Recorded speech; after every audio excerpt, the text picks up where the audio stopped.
Donc, 16 les 16 après, nous sommes maintenant dans les paragraphes grand 4, réaction totale conduisant aux esters.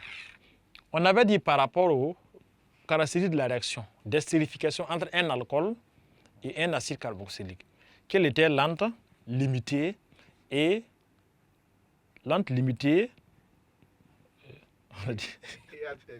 athermique. Voilà, je reprends encore.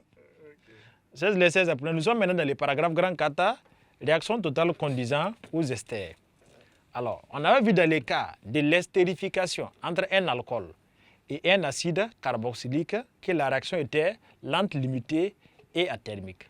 Elle est lente, on peut accélérer en procédant à un chauffage ou bien l'ajout d'acide sulfurique. Alors, maintenant, les caractères qui nous intéressent, c'est les caractères limités, avec un rendement.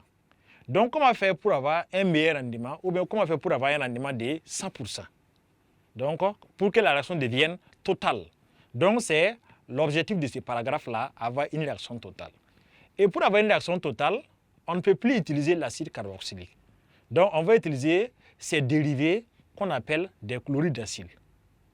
Donc, chloride d'acyle, on utilise les chlorides d'acyle.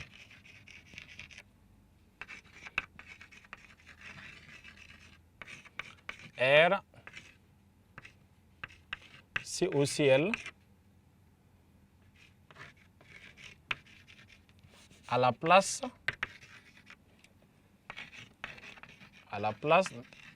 des acides carboxyliques correspondants.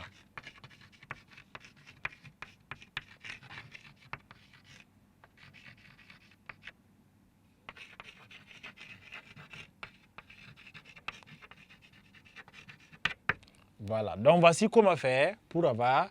Alors, ça veut dire que si on avait un acide carboxylique avec D carbone, pour que la réaction soit totale, il faut utiliser maintenant un chloride d'acyle avec D carbone.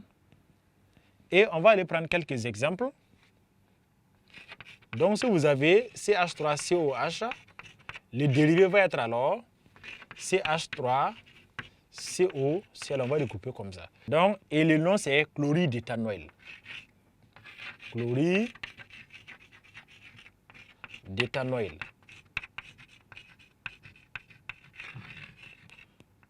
De façon générale, les chlorides d'acyle, les noms dérivent des noms de l'acide correspondant.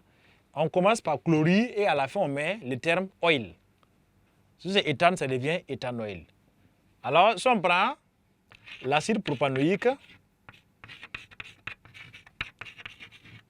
avec lui pour avoir une réaction totale, c'est qu'on va prendre maintenant CH3, CHD, CO, Cl. Et là, le nom sera chlorure de propanoïl. Chlorure de propanoïl. Donc voici comment retrouver les acides, les chlorides d'acyle correspondant à vie d'avoir une réaction totale. Et lorsqu'on remplace par ces chlorides d'acyle-là, au lieu d'avoir de l'eau, l'ester plus l'eau, on obtient maintenant de l'ester plus du chloride d'hydrogène HCl. Donc, cette estérification sera appelée maintenant, souvent on l'appelle estérification indirecte. Donc, c'est l'estérification.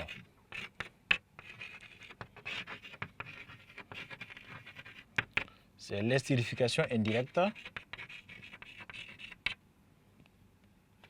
impliquant un alcool et un chloride d'acyle.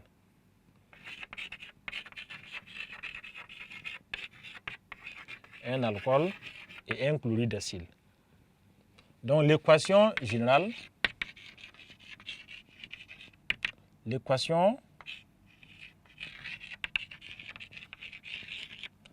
l'estérification va nous donner. Donc vous avez les chlorides d'acyle, on va les noter R, puisque ça devient RCOCl, RCOCl, auquel on ajoute l'alcool ROH. Et là, on a dit que conduisant réaction totale, c'est devenu une seule flèche. La réaction est totale, donc c'est une seule flèche. Donc, ça va nous donner les mêmes principes. RCO. Alors, ici, il y a OH qui est là. On va enlever ces O là, aller fixer d'abord. Après ces O, on va fixer les R' et plus Cl et H qui vont former HCl. Donc, la réaction d'estérification avec les chlorides d'acyle, il faut retenir que la réaction est totale, c'est une seule flèche. Alors que l'autre côté, c'est double flèche, réaction irréversible. Il faut retenir qu'à la fin, on obtient dichloride d'hydrogène ici, contrairement à l'autre côté, on obtient à la fin de l'eau. Donc voici ce qu'on peut dire de cette réaction-là.